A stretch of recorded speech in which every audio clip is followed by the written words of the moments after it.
This issue also documents attempts to increase nutrition-sensitive social protection through food banks. We have a very nice example of Chile, in which we combine food banks with the food waste, one of the priorities in times of difficulties that we face to avoid the worst consequences of climate change.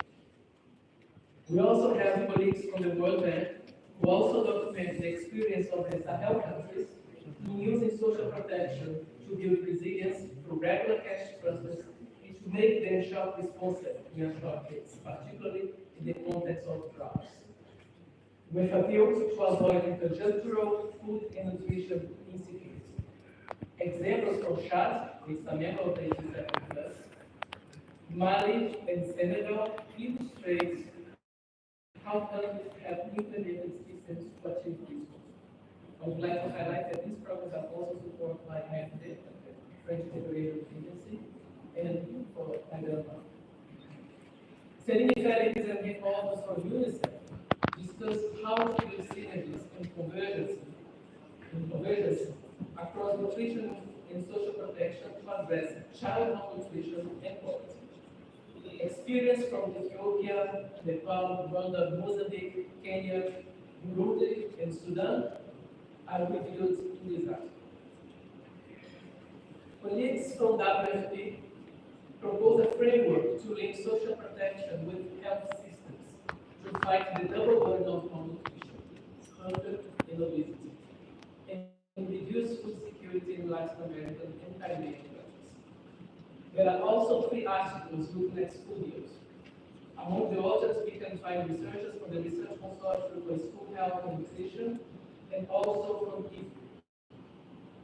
Aldo from IFPRI, after reviewing the global evidence, concludes that school meal programs are effective investments that, when implemented with high quality, can deliver benefits across multiple domains and level the playing field for disadvantaged children. Moreover, he adds that we now have the tools to ensure that high-quality school meal programs are designed and delivered to maximize their benefits for school children, as well as potentially for smallholder farmers and the product communities that can benefit from the purchase from these programs. WFP, FAO, and IFAD representatives in Peru discuss how to develop policy frameworks that can enable bulk procurement from smallholder farmers in Peru. There are also articles discussing issues related to social cohesion, social inclusion, and redistribution in the context of nutrition-sensitive social protection.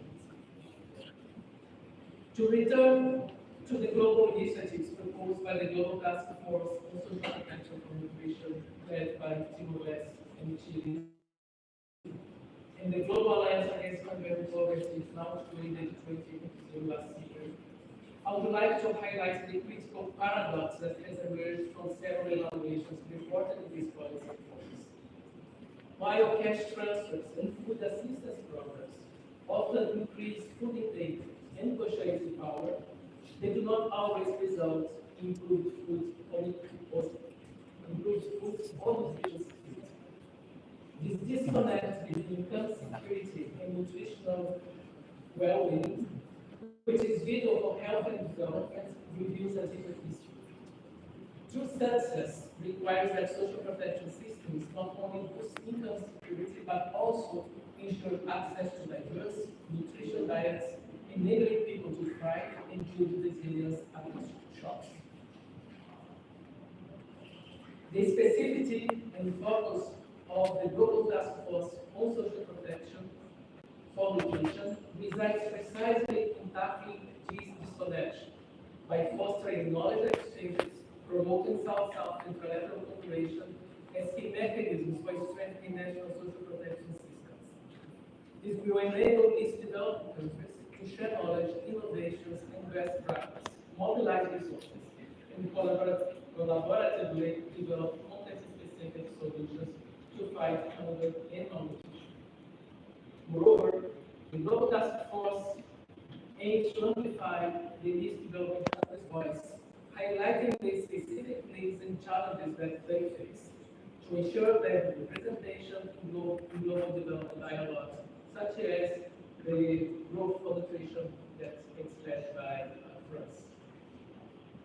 In that sense, the Global Task Force on Social Protection has a part in the Global Alliance Against Food and Poverty, as the latter aims to act as a matchmaker that facilitates access to means of implementation, including financing and knowledge.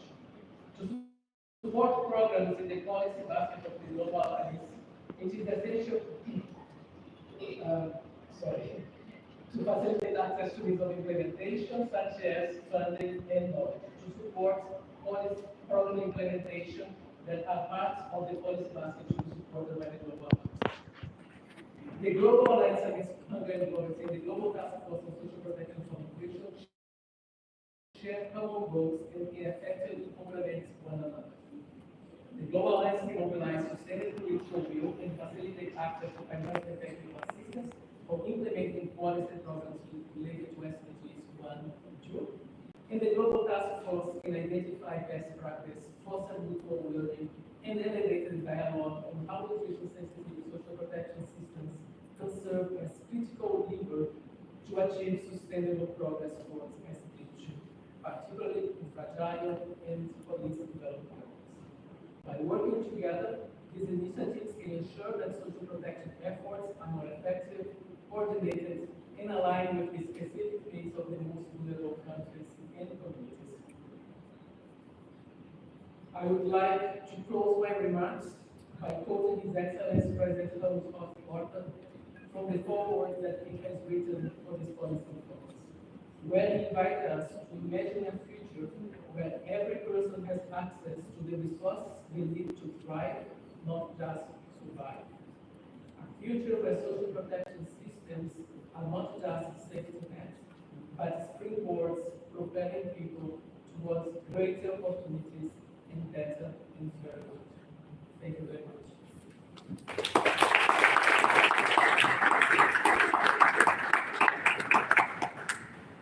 Muito obrigado, Sr. Fábio Vélez Soares, pela apresentação. I'd like to inform Your Excellencies approximately 15 minutes at 4 p.m. So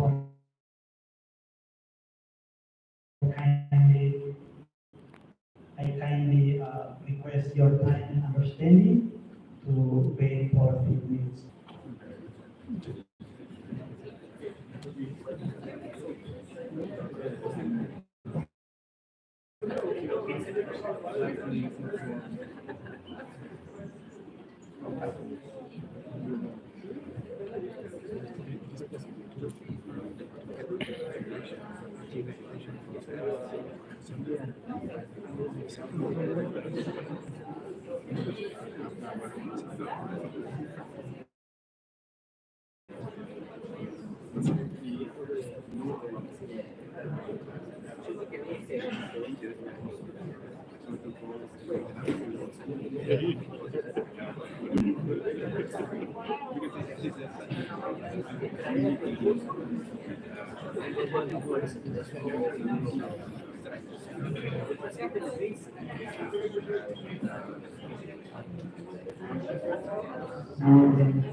Distinguished guests, ladies and gentlemen, from the protocol of the Office of the President, confirm that the executive will be invited in 1 to 2 minutes.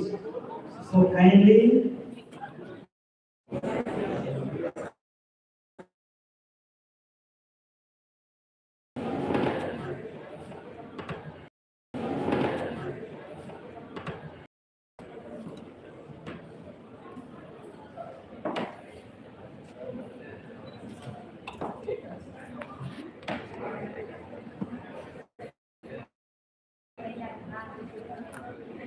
I would like to introduce and the President of the White in 2 minutes for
Apresentou, arma!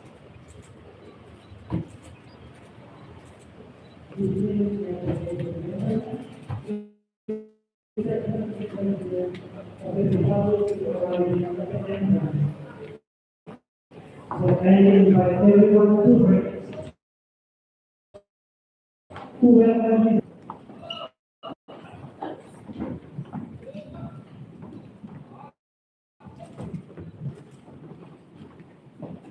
Let's put hands together to welcome His Excellency, the President of the Republic, His Excellency Dr. Jose Antonio. Amine invito per Sua Eccellenza il Presidente della Repubblica, Dr. Jose Antonio.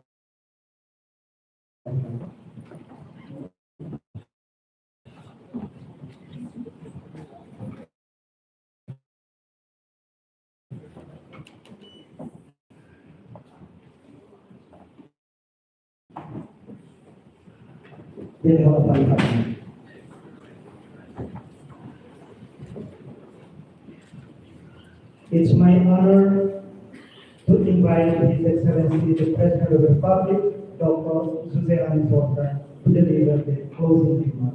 The floor is yours. Kita lihat pasal 5 bakal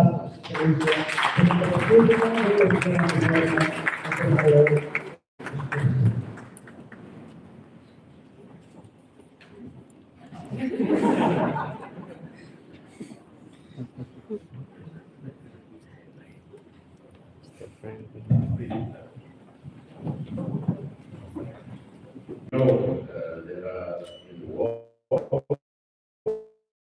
No, there are in the war. Estimated 8 million people living in acute food insecurity. This is across 19 countries. The application that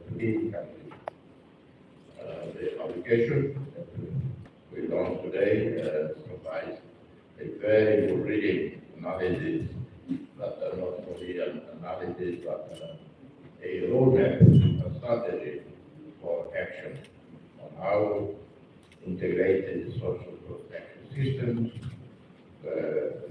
through active engagement we can address the immediate needs while building the foundation for sustainable development. Because the people who live in this acute, food insecurity cannot wait for the medium to long-term results of strategy of sustainable development. They need action right away. It's not only about protecting their vulnerable. It is necessary to empower them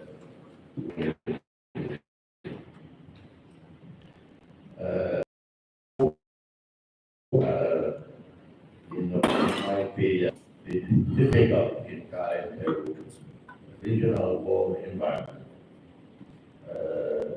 The acute tensions, divisions, also to the very challenges that our development partners face.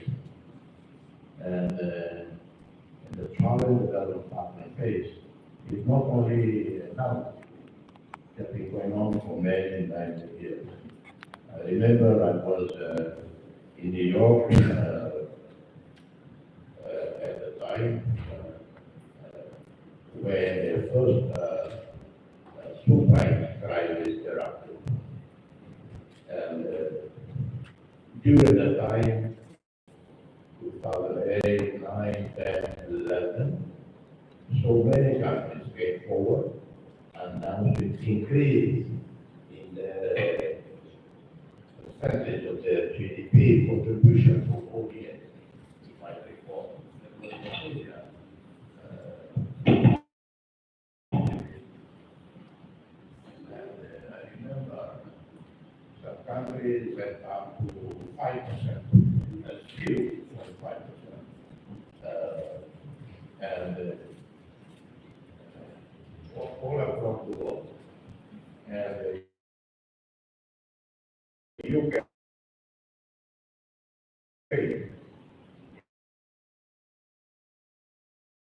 in particular was the only G7 country is ODA David Cameron. In the midst of the financial crisis that even the UK was experiencing. Since then, there has not been any support. And I remember here about that.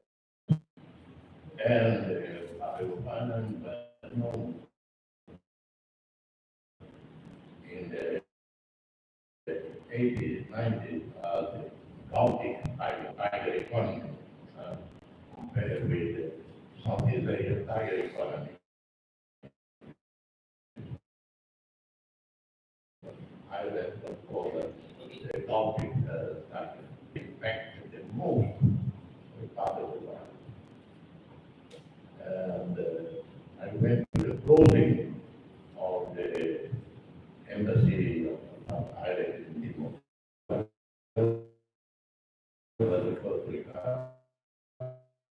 But today was one of the most successful. Too many more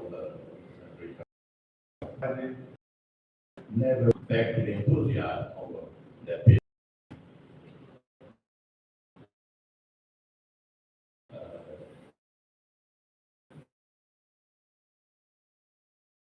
Then in a refugee crisis when Chancellor Merkel, with enormous courage, opened the gates of Europe, of Germany, to 3 million refugees.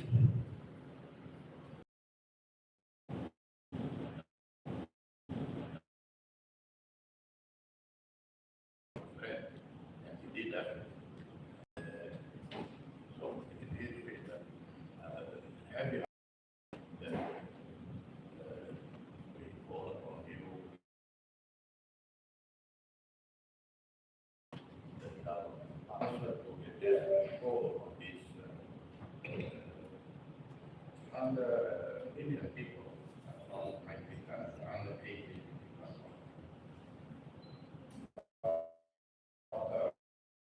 these are not, it's not a war.